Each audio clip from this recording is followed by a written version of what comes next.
s'élève de mon cœur, un cri s'élève de mon cœur, une supplication monte vers toi,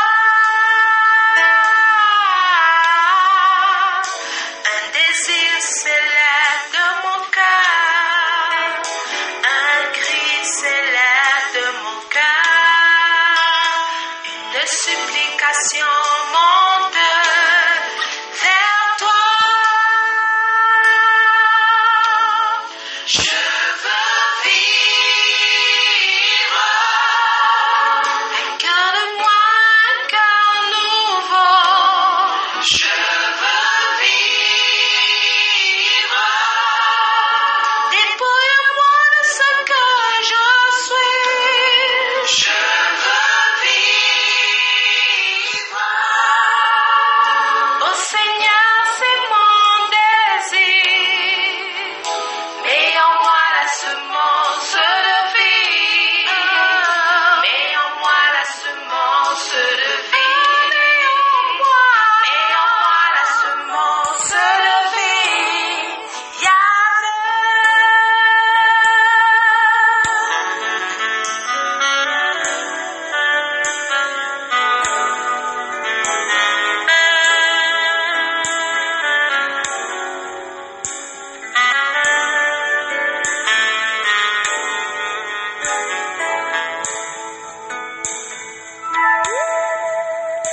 Un désir s'élève de mon cœur, un cri s'élève de mon cœur, une supplication monte vers toi, un désir s'élève de mon cœur, un cri s'élève de mon cœur, une supplication monte vers toi. Je veux vivre, incarne-moi un cœur nouveau. Je veux vivre, dépouille-moi de ce que je suis. Je veux vivre, oh Seigneur, c'est mon désir. Mets en moi la semence de vie. Mets en moi la semence de vie. Mets en moi la semence de vie.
Shalom à tous.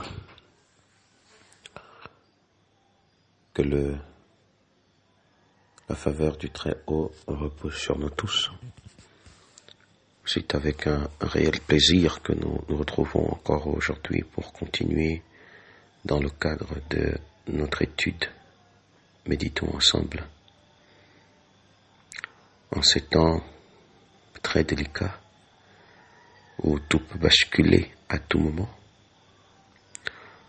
il est préférable d'être dans la maison de deuil que dans la maison de fête, comme le disent des Écritures, dans l'euphorie, plutôt que il est mieux d'être dans la prière que d'être dans l'euphorie. Et c'est pourquoi nous continuerons notre thème, la prière selon la doctrine de Christ. Pour nous qui avons besoin de rester dans la prière et de comprendre la vraie dimension de la prière, celle qui attire sur nous les faveurs du Très-Haut.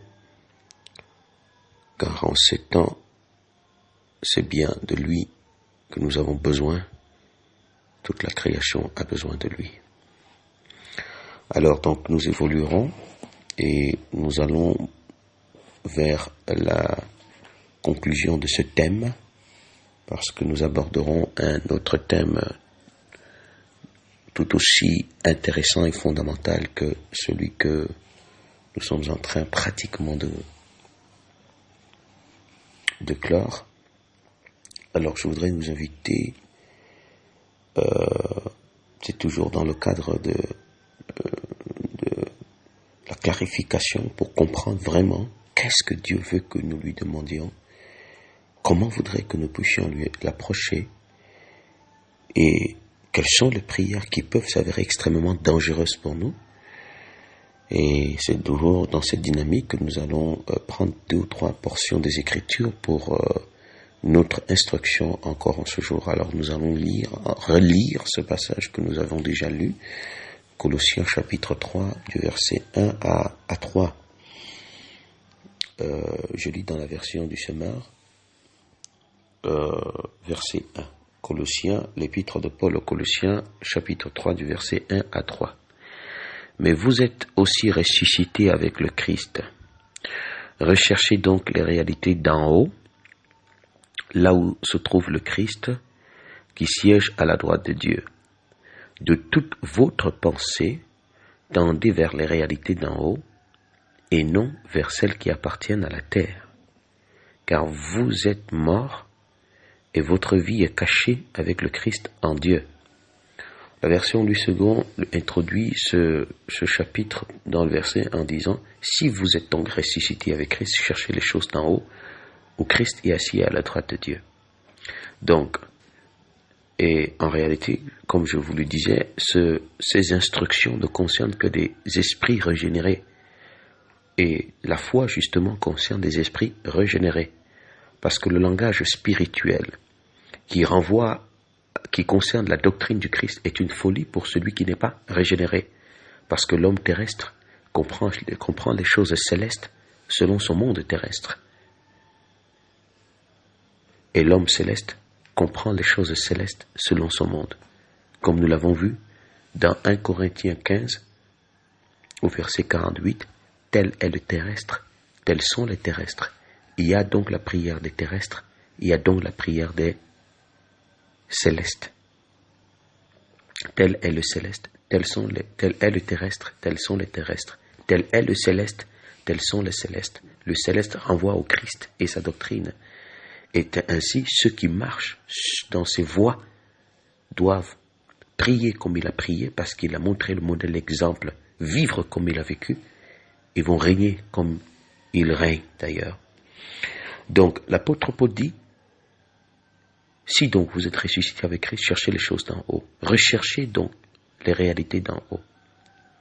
Et au verset 2, de toute votre pensée, tendez vers les réalités d'en haut et non vers celles qui appartiennent à la terre. De toutes vos pensées, tendez vers les réalités d'en haut. Et les réalités d'en haut, nous l'avons vu, c'est la vie qui vient d'en haut. Parce que nous avons été créés pour vivre sur cette terre, la vie qui vient d'en haut, la vie du royaume. Et les hommes ont été enfermés dans un mode de vie purement terrestre, animal. Et ils ont été gardés dans le règne animal, alors qu'ils n'ont pas été créés pour le règne animal, mais pour être la représentation du règne du Tout-Puissant. Alors Paul dit que toutes vos pensées tendent vers les réalités d'en haut. Parce que l'objectif du Christ, c'est de ramener l'homme dans sa position. Ramener l'homme vers les réalités d'en haut, afin qu'il puisse les épouser et qu'il retrouve sa position d'autorité et qu'il puisse les incarner, ces réalités d'en haut. Parce que notre vraie vie est celle qui vient d'en haut et dont le Christ est le modèle. Que toutes vos pensées tendent vers les réalités d'en haut. Alors si toutes mes pensées doivent tendre vers les réalités d'en haut et que mes désirs sont alimentés par mes pensées, ça veut dire que tous mes désirs doivent tendre vers les réalités d'en haut. Et comme la prière, c'est l'expression de mes désirs, ça veut dire que la prière, c'est réclamer les réalités d'en haut. Réclamer la restauration dans notre vraie vie qui est le Christ. Réclamer l'identification à la vie de Dieu. Réclamer, nous, humanité déchue, le retour à notre vraie vie qui est celle qui a été révélée par le Christ. Parce que le Christ vient trouver une humanité déchue dans les désirs déchus, les convoitises déchues, les pensées déchues qui sont tournées vers les réalités d'en bas. Paul dit que toutes vos pensées tendent vers les réalités d'en haut et non vers celles qui sont sur la terre. Ça veut dire que ce que le Père Yahvé voudrait que nous puissions lui demander, une fois que nous avons été découverts dans notre condition déchue, dans ce cimetière coloré, là où notre adversaire a voulu nous enterrer, c'est que nous réclamons ces réalités d'en haut, cette identité, cette vie qui a été révélée dans le Christ. Et maintenant, celui qui tend vers les réalités d'en haut bénéficie du secours de Tout-Puissant. Souvenez-vous de la parabole du Fils prodigue. Aussi longtemps qu'il était loin du pays, et qu'il était allé se prostituer, son père l'avait considéré comme mort. Il était abandonné, livré à lui-même. Mais le jour où il a pris conscience, il est temps de retourner. Alors son père a envoyé le chercher. De la même manière, aussi longtemps que nos pensées ne tendent pas vers les réalités d'en haut, car tout ce que Dieu veut, c'est le salut de nos âmes, c'est le salut de nos esprits. Aussi longtemps que nos cœurs ne tendent pas vers les réalités d'en haut, pour retrouver notre vraie vie qui est celle qui a été révélée par le Christ, nous sommes comme le Fils prodigue perdu dans le pays lointain, dans la prostitution, étant habité des désirs charnels, des convoitises terrestres, des pensées terrestres, des prières terrestres, dans lesquelles nous invoquons autre chose que le Créateur des cieux et de la terre. Mais le jour où nous prenons conscience que ce que nous avons de plus important, c'est notre homme intérieur, et que notre âme vaut plus que ce monde, et que le Christ est venu nous révéler notre héritage, qui est le royaume des cieux, et que nous avons pris l'engagement d'aller à la conquête de notre héritage, pour désirer saisir les réalités d'en haut, la vie d'en haut, la seule qui nous permet d'entrer dans le royaume. À partir du moment où nous avons pris cette ferme résolution et ce désir réel, c'est là que le Père envoie nous chercher. Sa faveur vient, son secours se manifeste pour nous accompagner, pour nous conduire. Il peut donc organiser notre vie terrestre, organiser les réalités d'en bas qui, elles, doivent participer à nous accompagner vers la possession et l'acquisition des réalités d'en haut qui ne sont rien d'autre que la vie d'en haut manifestée par le Christ. Voilà. L'autre passage que nous allons prendre, c'est dans Jean chapitre 16, au verset 24. Dans Jean chapitre 16 au verset 24. L'évangile du Christ selon Jean chapitre 16 verset 24. C'est le Christ lui-même qui parle. Il dit ceci: Jusqu'à présent, vous n'avez encore rien demandé en mon nom. Demandez et vous recevrez, pour que votre joie soit complète. Il dit à ses disciples, il parle à ses disciples, les Juifs qui avaient passé toute leur vie à prier. Depuis qu'ils sont nés, ils ont appris à prier. Ils ont prié. Et le Christ va leur dire, jusqu'à présent, depuis toute votre vie spirituelle, depuis toute votre histoire, vous n'avez encore, jusqu'à présent, vous n'avez encore rien demandé en mon nom. Ce que vous avez demandé, c'est en votre nom. Vous avez demandé selon vos passions. Vous avez demandé selon vos désirs. Vous avez demandé selon vos convoitises. Vous avez demandé pour votre perte. Et ce n'est pas en mon nom que vous avez demandé. Ce n'est même pas à mon Père que vous avez demandé. Jusqu'à présent, il est temps donc de commencer à demander en mon nom, selon ma doctrine, selon moi, selon la volonté de mon Père. Jusqu'à présent, vous n'avez encore rien demandé à mon nom. Maintenant, tournez-vous vers mon Père. Demandez en mon nom et cela vous sera donné. Ça rejoint le passage toujours, c'est le même Jean qui parle, qui va écrire dans 1 Jean chapitre 5 verset 14, il dit que nous avons auprès de lui cette assurance que si nous demandons quelque chose selon sa volonté, il nous écoute. Verset 15, et nous savons que ce que nous lui avons demandé, quel que soit ce que nous lui avons demandé, donc effectivement selon sa volonté, nous possédons la chose quelle qu'elle soit. Jusqu'à présent, vous n'avez encore rien demandé en mon nom, selon ma doctrine. Vous avez demandé selon la doctrine des hommes. Vous avez demandé selon les enseignements des hommes. Vous avez demandé selon les passions des hommes. Vous avez demandé les choses qui tendent vers la réalité terrestre. Maintenant, je suis venu vous révéler les réalités célestes. Commencez à demander en mon nom, dans le but de me ressembler, dans le but de vivre comme moi-même j'ai vécu, dans le but de servir mon Père comme je l'ai servi, dans le but que toute votre existence ne s'occupe que des affaires de mon Père, dans le but que vous puissiez être sauvés comme je suis, comme tel que je vous l'ai révélé, dans le but que vous puissiez me retrouver dans le royaume là où je suis allé vous préparer une place, en mon nom. Il dit, il y a plusieurs demeures dans la maison de mon Père. Si cela n'était pas, je vous l'aurais dit, je m'en vais vous préparer une place. Alors demandez en mon nom, demandez tout ce qui vous permettra de me retrouver. Et qu'est-ce qui vous permettra de me retrouver? La vie qui plaît, la vie de Dieu, la vie que Dieu agrée, la vie de justice, le royaume des cieux et la justice. Voilà ce que vous demandez en mon nom. Il dit, ne dites pas que mangerons-nous, que boirons-nous, de quoi serons-nous vêtus. Cherchez premièrement le royaume de Dieu et sa justice. Le reste, vous n'avez pas besoin de demander, il vous sera donné. Il n'a pas dit cherchez premièrement le royaume de Dieu et sa justice et en second lieu, cherchez le reste. Non, il dit cherchez premièrement le royaume et sa justice. Le reste vous sera donné.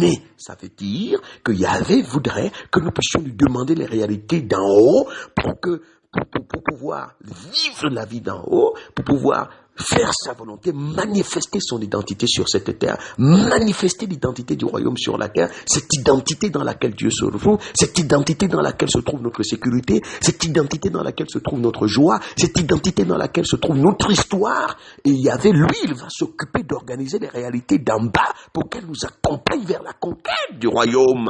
Car c'est là la conquête de celui qui a la foi, selon la doctrine du Christ. La dernière chose que nous allons voir, c'est Philippiens chapitre 3, l'expérience de Saul. Vous connaissez certainement qui est Saul. Saul, c'est celui qui est devenu plus tard Paul. Voici ce que dit Saul. Philippiens chapitre 3. Voici l'expérience de Saul. À partir du verset 2. L'épître de Paul aux Philippiens, chapitre 3, à partir du verset 2.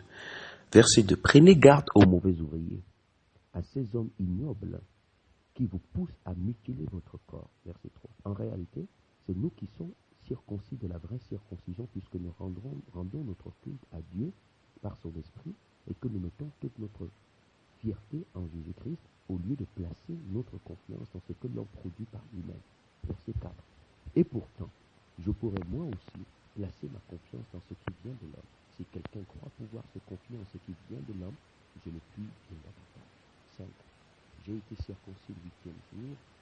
Je suis israélite de naissance, de la tribu de Benjamin, de pur sang hébreu. Pour ce qui concerne le respect de la loi, je faisais partie des pharisiens. Verset 6. Quant à Moses, il m'a conduit à persécuter l'Église. Face aux exigences de la loi, j'étais sans reproche. 7. Toutes ces choses constituaient à mes yeux un gain, mais à cause du Christ, je les considère désormais comme une perte. Verset 8. Je vais même plus loin. Tout ce en quoi je pourrais me confier, je le considère comme une perte à cause de ce bien suprême, la connaissance de Jésus-Christ, notre Seigneur. À cause de lui, j'ai accepté de perdre tout cela. Oui, je le considère comme bon. Oui, je le considère comme bon à être mis au rebut afin de gagner le Christ. Mon désir est d'être trouvé en lui, non pas avec ma justice, une justice que j'aurais moi-même acquise en obéissant à la loi, mais avec la justice qui vient de la foi en Christ et que Dieu accorde à ceux qui croient. 10. C'est ainsi que je pourrais connaître le Christ, c'est-à-dire expérimenter la puissance de sa résurrection et avoir part à ses souffrances en devenant semblable à lui jusque dans sa mort. 11. Afin de parvenir quoi qu'il arrive à la résurrection. 12. Non, certes, je ne suis pas encore parvenu au but. Je n'ai pas atteint la perfection. Je continue à courir pour prêcher le sixième prix, car Jésus-Christ, c'est ses étoiles. 13. Non, frère, pour moi, je n'estime pas avoir saisi le prix, mais je fais une seule chose.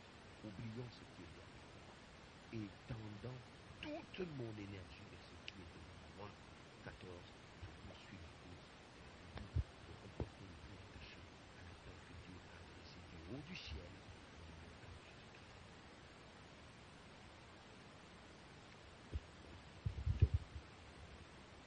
Verset 15, il dit pour tous qui sont spirituellement adultes, c'est cette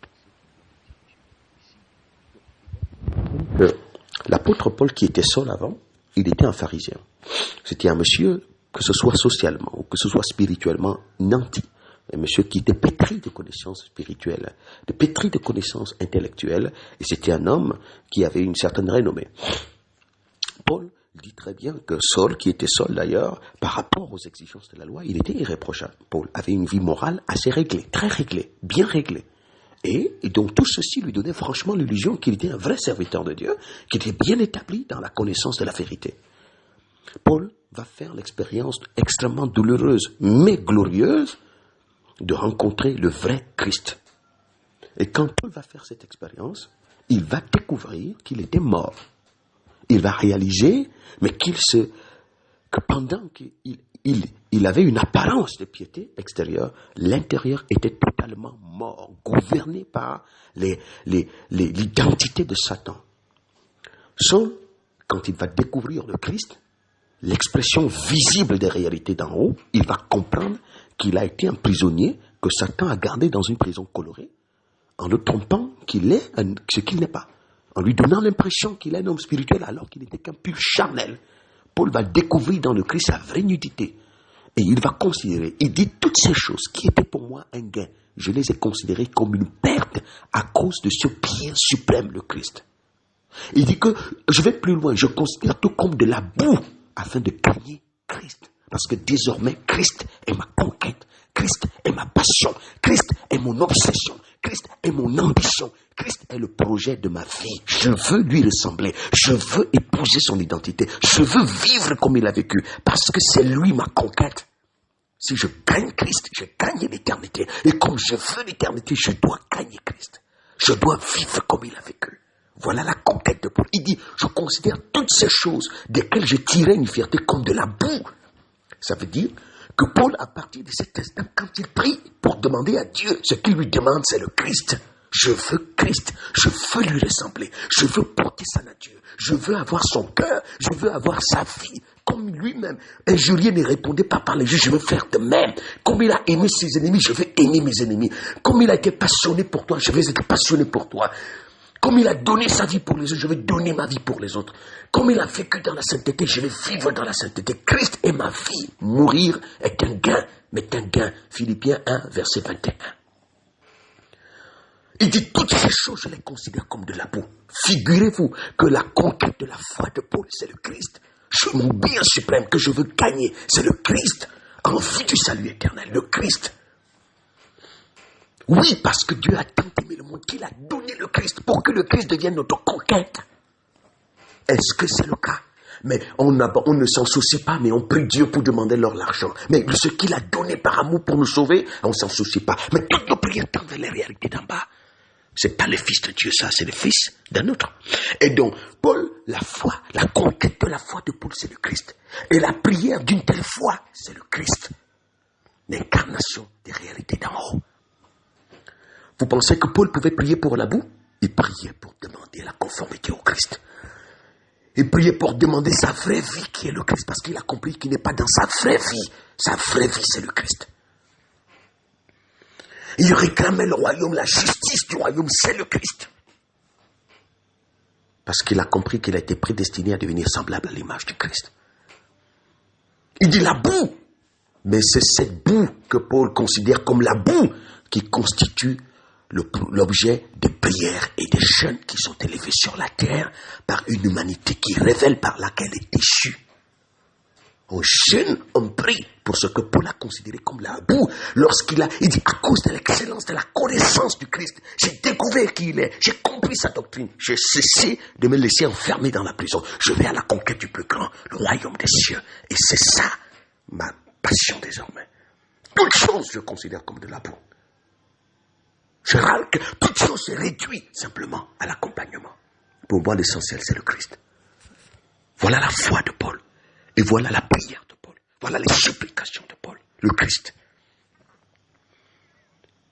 Alors, si ma foi va à la conquête de ce que Paul considère comme de la boue, est-ce que franchement, ma foi est de la même nature que celle de Paul? Et voilà les prières qui sont élevées. On réclame la boue. L'autre image est la dernière que nous allons prendre. Souvenez-vous lorsque le Christ était ici, lui-même sur la terre, il dit que mon Père m'exauce toujours. Ça veut dire que le Christ, tout ce qu'il a demandé à son Père lui a donné. Parce qu'il n'a rien demandé à son Père que son Père ait refusé de lui donner. Regardez ce monsieur. Il n'avait pas où reposer. Il dit, le Fils de l'homme n'a même pas où reposer sa tête. Ça veut dire que s'il avait vraiment besoin des maisons, le Père lui aurait donné toutes les maisons du monde entier. Mais il dit que tout ce qu'il demande à son Père lui donne. Mais pourtant, il n'avait pas où reposer sa tête. Mais il était comblé. Parce que tout ce que le Fils a demandé à son Père, c'est tout ce que son Père veut lui donner, c'est-à-dire lui-même. Il dit, voici mon Fils bien-aimé, qui fait toute ma joie. Et ce Fils qui fait toute sa joie, qui fait toute sa joie, quel diplôme a-t-il? Combien de maisons a-t-il? Quel compte en banque a-t-il? Et moi, je pense que je vais faire toute la joie de Dieu parce que j'ai accumulé les ordures de la terre. Ce qui fait la joie de Dieu, c'est que Dieu se voit en moi et que ma façon de vivre sur la terre manifeste ses vertus. C'est ça qui fait la joie du Tout-Puissant. Et quand il était sorti du désert et que Satan allait le tenter, vous souvenez-vous ce qui s'est passé? Et c'est le sommet de la tentation. Il dit au Christ, pousse-toi et m'adore, je te donnerai tous les royaumes du monde, parce que tous ces royaumes du monde et leur gloire m'ont été donnés. Et il a raison. Parce que c'est lui le prince de ce monde. C'est lui qui est le prince de l'éclat trompeur. C'est lui qui est le prince du monde de la folie, du cimetière. Il dit, pousse-toi et m'adore, je te donnerai ce monde et tout, le royaume de l'âme du monde et leur gloire. Qu'est-ce que le Christ a fait? Le Christ a repoussé cette proposition. Il a rejeté ça.